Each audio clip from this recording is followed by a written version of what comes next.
कल प्रधानमंत्री नरेंद्र मोदी की मेरठ में एक चुनावी जनसभा है, उसको जो तैयारियां हैं वो अंतिम चरण पर पहुंच चुकी हैं। जो खुद प्रदेश अध्यक्ष है भूपेंद्र चौधरी जी वो यहां पहुंच चुकी हैं। क्या क्या तैयारियां और क्या क्या इस रैली में कल रहेगा हमें बताने के लिए मौजूद है। सर, किस तरह से तैयारी करी गई है और क्या कार्यक्रम है कल, किस समय का?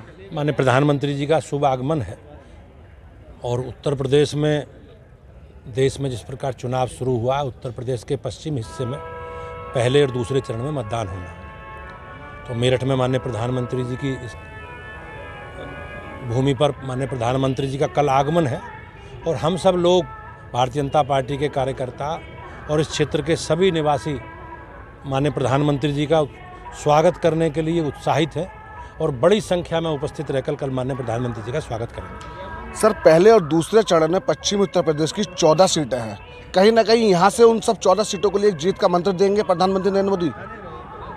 निश्चित रूप से माननीय प्रधानमंत्री जी का आगमन हम लोगों को एक प्रेरणा देने वाला है और माननीय प्रधानमंत्री जी अपनी सरकार के 10 साल के कामकाज का लेखा जोखा लेकर, रिपोर्ट कार्ड लेकर जनता के बीच में आएंगे।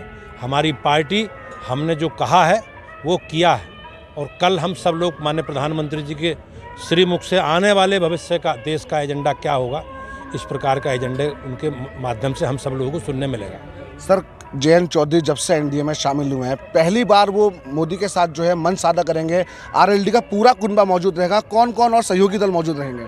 हमारी चुनाव की दृष्टि से एनडीए की पहली रैली है, एक पहला सार्वजनिक कार्यक्रम है। उसमें माननीय प्रधानमंत्री जी के साथ साथ उत्तर प्रदेश के माननीय मुख्यमंत्री योगी आदित्यनाथ जी, हरियाणा के मुख्यमंत्री नायब सैनी जी, राष्ट्रीय लोकदल के माननीय अध्यक्ष जयंत चौधरी जी, अपना दल की राष्ट्रीय अध्यक्ष सरकार में मंत्री भारत सरकार में अनुप्रिया पटेल जी, सरकार में मंत्री निषाद पार्टी के राष्ट्रीय अध्यक्ष संजय निषाद जी और ओम प्रकाश राजभर जी हमारी सरकार के वरिष्ठ मंत्री हैं और सुहेलदेव समाज पार्टी के अध्यक्ष हैं।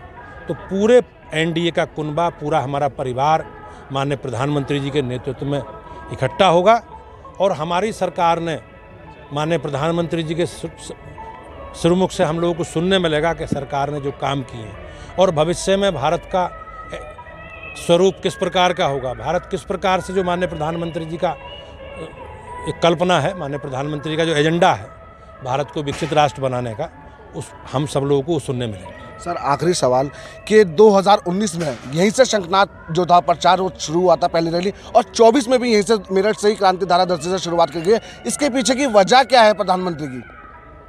नहीं, ये हम सब लोगों के लिए सौभाग्य की बात है और पहला चरण पश्चिम क्षेत्र से इधर से सहारनपुर से शुरू होता है। सीट नंबर 1 सहारनपुर है, तो जब भी चुनाव होते हैं इधर से ही शुरू होता है। तो माननीय प्रधानमंत्री जी का मेरठ हमारे लिए ऐतिहासिक भूमि है और मेरठ से हम सब लोगों के लिए माननीय प्रधानमंत्री जी की उपस्थिति एक आनंदित देने वाली है। हम लोग मिलकर उनका स्वागत करेंगे।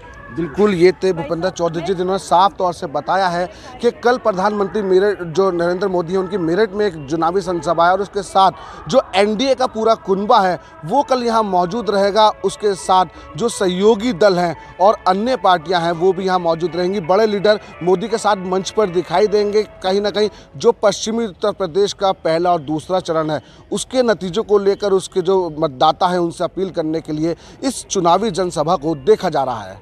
मेरठ से भारत समाचार के लिए शुएब जिया।